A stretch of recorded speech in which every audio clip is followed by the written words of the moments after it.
The snowstorm began as twilight fell, sweeping across the quiet streets of Maplewood. The snow sparkled under dim street lights, casting soft halos onto the empty sidewalks. The muffled crunch of snowflakes settling filled the air, broken only by the occasional flicker of a window's warm glow. It was the kind of stillness that held secrets, waiting to be revealed.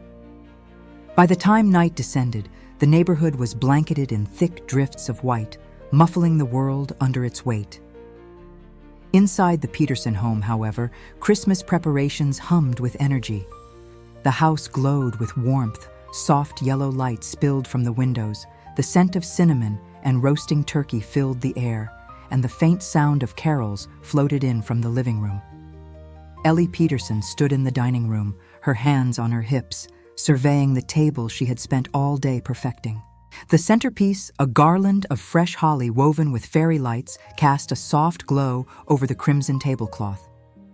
Gold-rimmed china sparkled under the light of carefully placed candles, and the silverware gleamed, perfectly aligned. Ellie prided herself on details. Each year, her Christmas Eve dinner was a masterpiece, a culmination of weeks of planning and years of tradition. But now, something was off. Her stomach tightened as she counted the chairs. 12, she frowned, her lips pressing into a thin line. 11 guests were coming. She had checked the list 3 times. Caleb, her husband, always teased her about how obsessive she got about the seating arrangements, but she never made mistakes. "Caleb," she called, still staring at the table. His voice came from the kitchen, muffled by the sound of the mixer. "Yeah, what's up?" "Did you add another chair at the table?" The sound of the mixer stopped, and Caleb appeared in the doorway, wiping his hands on a towel. His dark hair was streaked with flour, and the grin on his face suggested he'd been sneaking bites of cookie dough again. "What are you talking about?" Ellie pointed at the table. "That chair. Did you put it there?" Caleb tilted his head, confused. "No, it looks like it's always been there." Ellie shook her head. "I only set 11 chairs. I'm sure of it." Caleb shrugged, leaning casually against the doorframe. "Well, maybe Santa's bringing a surprise guest." She rolled her eyes, but couldn't quite shake the unease curling in her chest. Caleb's casual dismissal felt like the practical explanation, but deep down, she knew the chair hadn't been there earlier. Moments later, Emily breezed into the dining room. At 17, she was already taller than Ellie and carried the effortless confidence of someone who wasn't hosting dinner for 11 people. She had earbuds in, her phone in hand, and a faint trail of snow clung to her boots. "Mom, table looks awesome," she said, pulling one earbud out. Her eyes fell on the chair, and she smirked. "Oh, who's the extra seat for? Santa? Or is this a ghost of Christmas past thing?" Ellie forced a laugh. "Very funny. It's probably just my mistake." Emily raised an eyebrow but said nothing, disappearing into the kitchen with Caleb. Ellie lingered in the dining room, her eyes fixed on the chair. It was just a chair, wasn't it? A harmless detail in an otherwise perfect evening. Yet as she adjusted the candles and rearranged the holly, her fingers trembled. The doorbell rang, startling her. It was Caleb's elderly mother, Martha, bundled in a thick coat and a plaid scarf. Caleb helped her out of her boots, while Emily took her coat. Martha's sharp eyes scanned the dining room as she entered, a fond smile softening her weathered face. "Ellie, everything looks beautiful," she said. "Thank you," Ellie replied, returning the smile. "Can I get you something? Hot cocoa?" Martha shook her head. No, I'm fine." Her gaze lingered on the table and the extra chair for a beat too long. "Though I see you've left room for one more." Ellie hesitated. "Oh, it's just a mistake. I miscounted." Martha's smile faded, replaced by something unreadable. "Sometimes it's good to leave room," she said softly, almost to herself, before moving toward the living room. Ellie wanted to press her mother-in-law, to ask what she meant, but the moment passed, and soon the house was alive with the arrival of more family. Her sister Sarah arrived with her husband and their 2 boys, dragging suitcases and armfuls of gifts. By the time everyone was gathered around the table, the house was filled with chatter, laughter, and the clinking of glasses. The extra chair became a source of light-hearted jokes. "Maybe it's for the Christmas spirit," Caleb said, grinning as he filled the wine glasses. "Or maybe we've forgotten someone," Martha said softly. Her voice was barely audible over the noise, but Ellie caught it.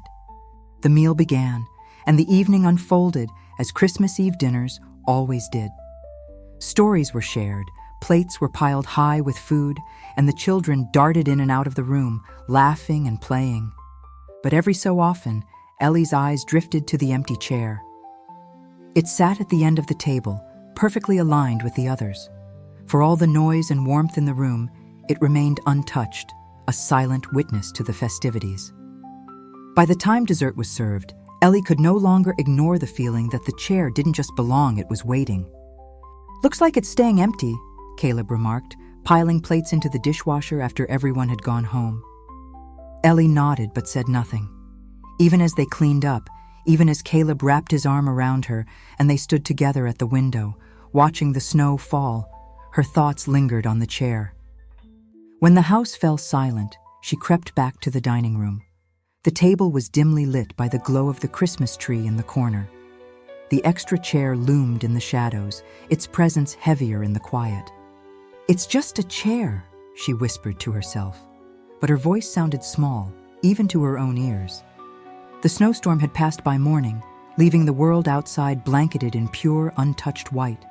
Ellie woke before anyone else, savoring the stillness. She made her way to the kitchen for coffee, stealing a glance into the dining room. The chair was still there.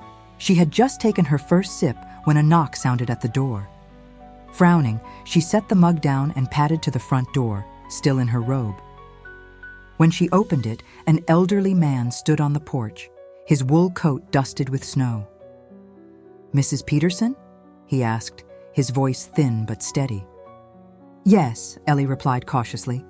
I believe I owe your family an explanation." Ellie hesitated for a moment before stepping aside to let him in. The man hesitated before stepping inside, his coat frayed and dusted with snow. Minutes later, the family gathered in the living room, curiosity etched on their faces. Ellie poured him a cup of coffee as Caleb descended the stairs, rubbing sleep from his eyes. "Who's at the door?" he asked. Ellie glanced toward the stranger. "His name is Arthur. He said he needed to speak with us." Moments later, Emily emerged, curiosity lighting her face as she peeked at the visitor from the hallway. When everyone had gathered, Arthur took a long sip of coffee, savoring its warmth. Then he set the mug down on the table, folding his hands in his lap. "I'm sorry to intrude on your Christmas morning," he began, his voice steady now, though tinged with emotion.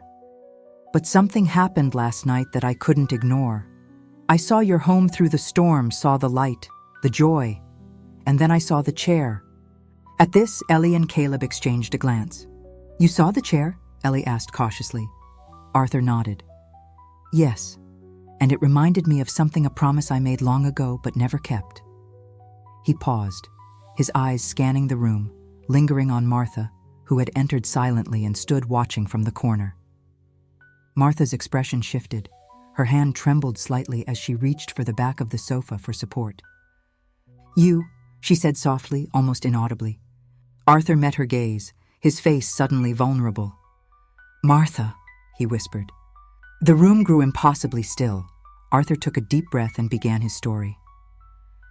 "It was many years ago. This neighborhood looked very different than new houses, young families everywhere. My wife, Eleanor, and I moved here in the early years of our marriage. We couldn't have children, but we always dreamed of being part of a big family. And for a while, we were." Ellie leaned forward. "What do you mean?" Arthur's voice grew softer. "Your family, Martha. We lived just 2 doors down from you and your husband. Do you remember?" Martha nodded slowly, her face pale. "I remember. You and Eleanor were wonderful neighbors. You always brought cookies at Christmas." Arthur's lips quirked in a faint smile. "Eleanor loved baking, and she loved the laughter that always spilled from your house. She said your home felt alive." Ellie looked at her mother-in-law, a silent question forming in her mind. Why had Martha never mentioned these neighbors? But then, One Christmas Eve, Arthur continued, his expression darkening. Everything changed. It was snowing heavily, just like last night. I remember Eleanor insisting we go to your house to deliver a gift, small thing we'd made together. She was so excited, but He hesitated, his voice catching. Caleb leaned forward. What happened? Arthur closed his eyes for a moment, as if willing himself to continue. I didn't go. I stayed home. We'd had an argument earlier that day about something small, something I can't even remember now. Eleanor went without me, but on her way back, she slipped on the ice. Martha gasped softly, her hand flying to her mouth. She hit her head, Arthur said, his voice hollow. I found her hours later. She was already gone. The room was heavy with silence, the only sound the faint crackling of the fireplace. That Christmas, I lost everything, Arthur said. I couldn't bear to stay in this neighborhood. I left without saying goodbye. I thought it would be easier to forget, but I couldn't. Every year, I've thought about Eleanor, about the people we loved, about the promise we made to always stay close. Ellie's throat tightened. And the chair? She asked, her voice barely above a whisper. Arthur smiled faintly, though his eyes were wet with unshed tears. Last night, when I saw it through your window, it felt like an invitation, like Eleanor had left it there for me, reminding me that it's never too late to come back, to make things right. The family sat in stunned silence, the weight of Arthur's story settling over them. Martha was the first to move, stepping forward with tears streaming down her face. Martha's lips trembled as she looked at Arthur. Do you remember the year Eleanor brought those gingerbread cookies shaped like stars? We stayed up all night decorating them for the neighborhood children. Arthur's eyes softened, a faint smile breaking through his tears. And she insisted they had to have glittering sugar on top, said it wasn't Christmas without a little sparkle. Martha let out a soft, tearful laugh. I still make those cookies every year. Arthur, she said, her voice breaking, you didn't have to stay away. We would have been here for you. Arthur shook his head. I couldn't face it, not after the way I'd failed her. But I see now that leaving only made it worse. Martha reached out and took his hand. You're here now. That's what matters. Ellie felt a lump rise in her throat. For all the years she'd spent perfecting her Christmas traditions, she'd never thought about the people beyond her family, the ones who might need a place at the table. Emily, who had been quiet until now, spoke up. So the chair wasn't a mistake, was it? Ellie shook her head slowly. No, she said, her voice trembling. I don't think it was. Caleb looked at Arthur. Would you join us for Christmas dinner? We'd like to hear more about you and Eleanor. Arthur's face crumpled, and for a moment, Ellie thought he might refuse. But then he nodded, a small, grateful smile breaking through his tears. I'd like that very much, he said. The snowstorm had passed, leaving a pristine, white stillness outside. But inside the Peterson home, the air was anything but calm. Arthur's presence had stirred something deep in everyone, an emotional cocktail of curiosity, sorrow, and a quiet urgency to make sense of the unexpected. It's kind of crazy, Emily said, leaning against the counter. Grandma never told us anything about Arthur. Do you think they were more than neighbors? Ellie looked at her daughter, surprised by the thought. Maybe. Or maybe sometimes people just matter that much. Emily nodded, her gaze drifting to the dining room. I think it's cool, like a missing piece finally fits. Ellie stood at the kitchen counter, peeling potatoes for Christmas dinner. Her mind wandered to Arthur, now seated in the living room with Martha. The two of them had been talking quietly for over an hour. What do you think they're talking about? Emily asked, appearing beside her mother. I'm not sure, Ellie replied, her hands stilling for a moment. But whatever it is, it seems important. Emily leaned against the counter, her phone conspicuously absent for once. It's kind of crazy though, right? He just shows up and has this whole history with Grandma we never knew about. She paused, her gaze lingering on the dining room. I think it's cool, she said softly. Like we didn't even know something was missing. But now, it all fits. Ellie nodded. It makes you wonder how much of people's lives we never see. Across the house, Caleb entered the living room carrying a tray of coffee and cookies. Arthur and Martha looked up, their conversation pausing. "Thought you two could use some fuel," Caleb said with a smile, setting the tray on the coffee table. "Thank you, dear," Martha said softly, but her attention remained on Arthur. "Where did you go?" she asked him, her voice steady now, though her hands still trembled slightly. Arthur took a sip of coffee, his fingers tightening around the mug. "After Eleanor passed, I couldn't bear to stay. Every corner of the house reminded me of her. I sold it and moved to a small town upstate. I kept to myself, worked odd jobs, and, well, I tried to forget. But I never did." Martha's eyes softened. "You should have come to us, Arthur. We would have helped you." "I know that now," Arthur said, his voice breaking slightly. "But at the time, I thought disappearing was the only way to survive." From the doorway, Caleb listened quietly, his brow furrowed. He'd always thought of his mother as a practical, no-nonsense woman, but there was something deeply vulnerable in the way she looked at Arthur.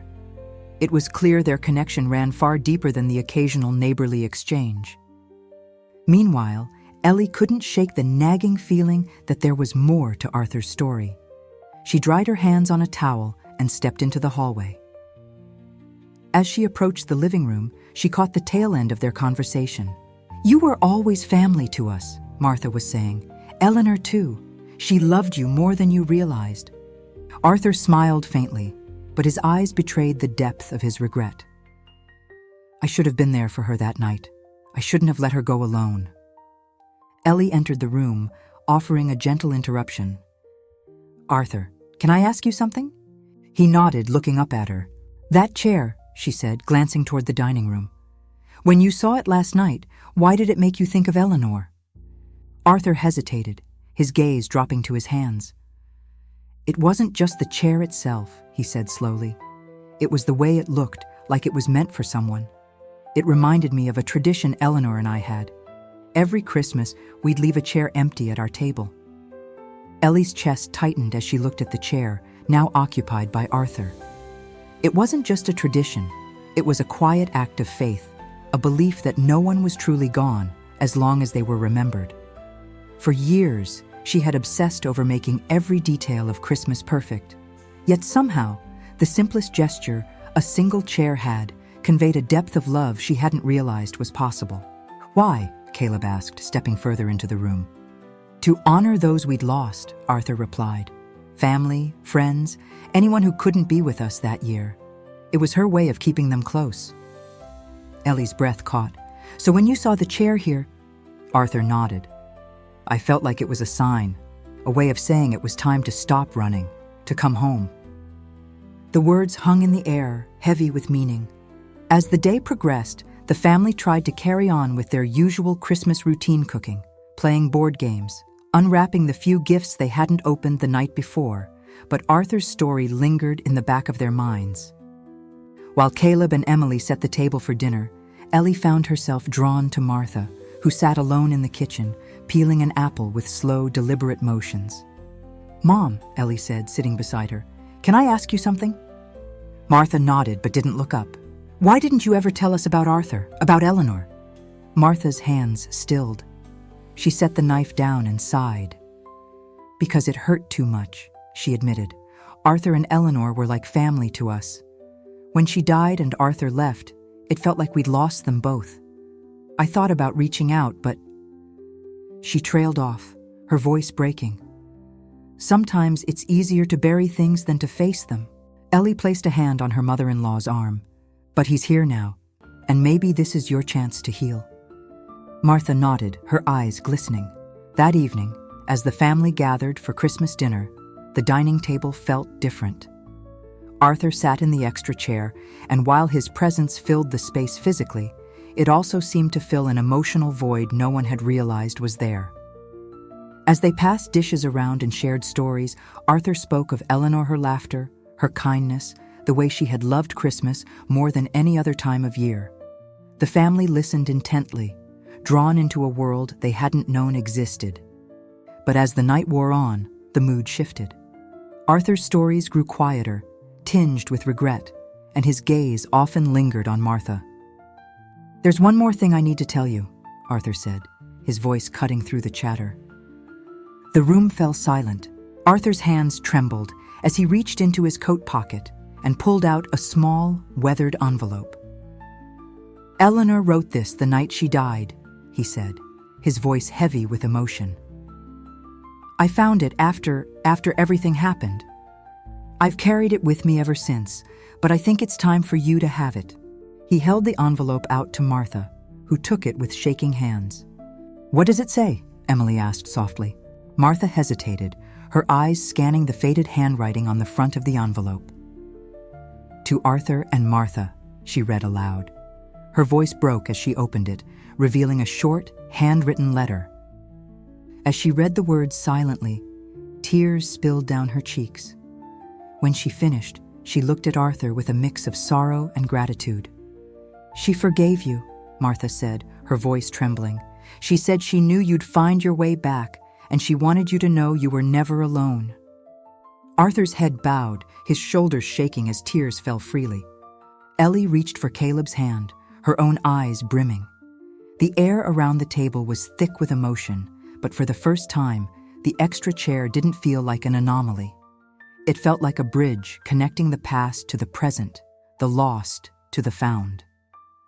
The room was heavy with silence, the weight of Eleanor's words from the letter lingering over the table. Arthur sat with his head bowed, Martha's hand resting lightly on his, offering comfort neither of them thought they'd feel again. The Peterson family exchanged quiet glances, sensing the moment was too profound to interrupt. It was Caleb who finally broke the silence, his voice gentle but firm. "Arthur, there's something else, isn't there?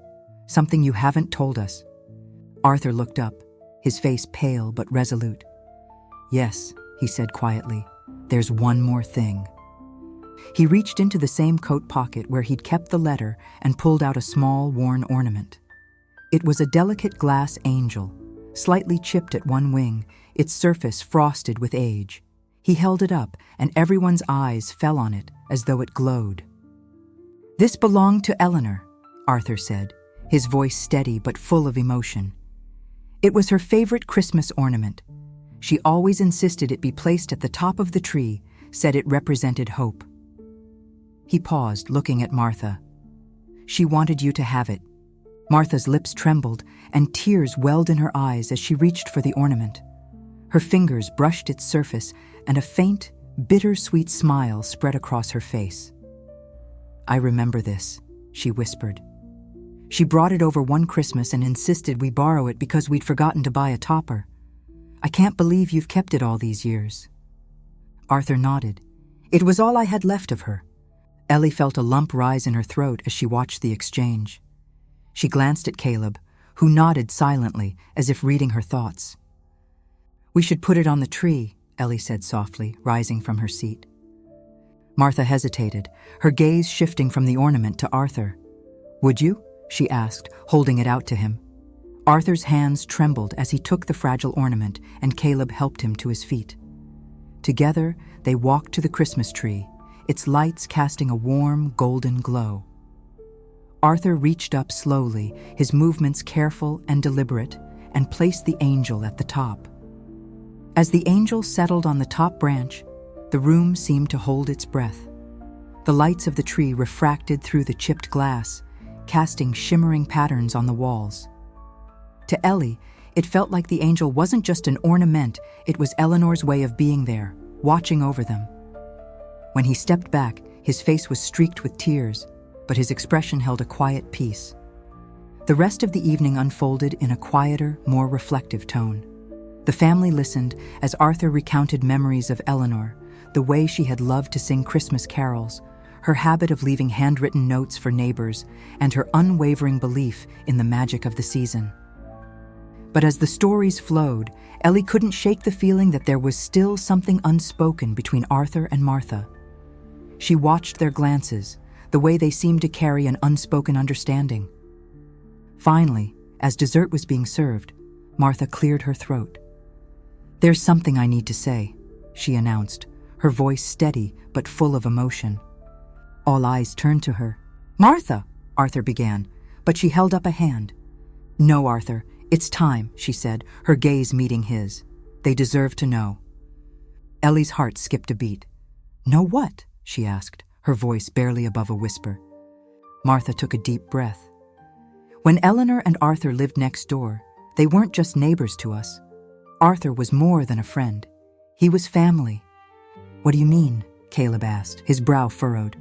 Arthur leaned forward, his voice quiet but firm. "Eleanor and I couldn't have children, but we always wanted a family. When Martha's youngest sister, Helen, fell ill, she asked us to look after her child just in case she couldn't. That child was you, Caleb." The words hit the room like a thunderclap.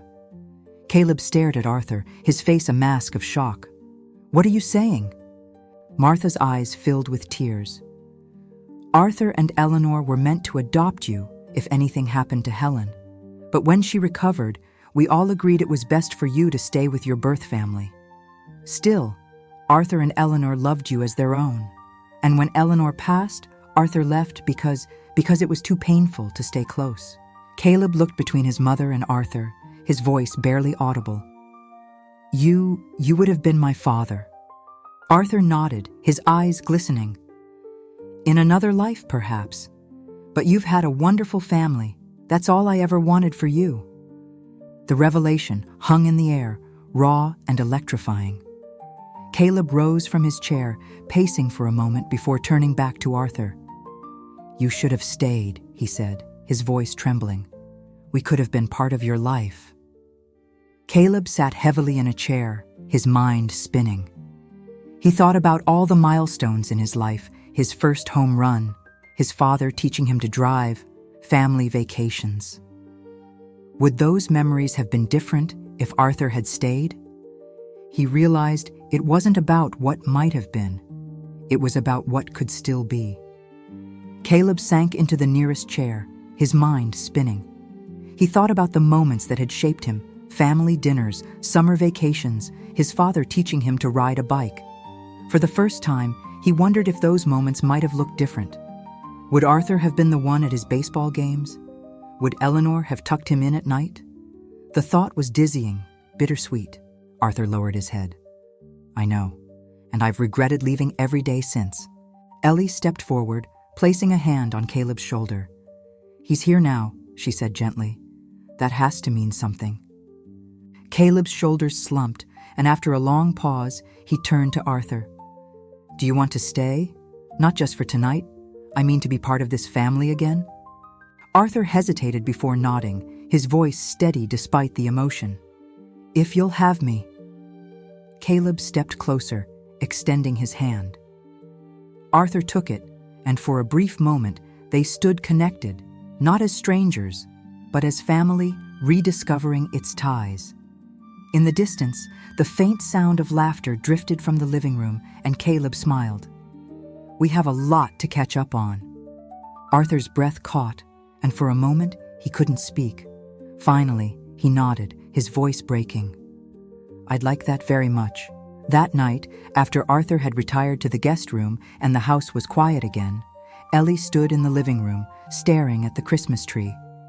The angel at the top seemed to shimmer in the soft glow of the lights, a silent reminder of the night's revelations. Caleb joined her, wrapping an arm around her waist. "That chair wasn't just for Arthur, was it?" he said quietly. Ellie shook her head, tears pooling in her eyes. "No, it was for Eleanor too, and for every memory we didn't know we were missing." As they stood together, the snow began to fall again, blanketing the world in a fresh layer of white. Inside, the Peterson home felt fuller than ever, not because of the gifts or the decorations, but because of the unexpected presence of someone who had once been lost to them. The empty seat at the table was empty no longer. Later that night, Ellie stood alone in the dining room. The candles had been extinguished, the table cleared, but the chair glowed in the soft light of the Christmas tree.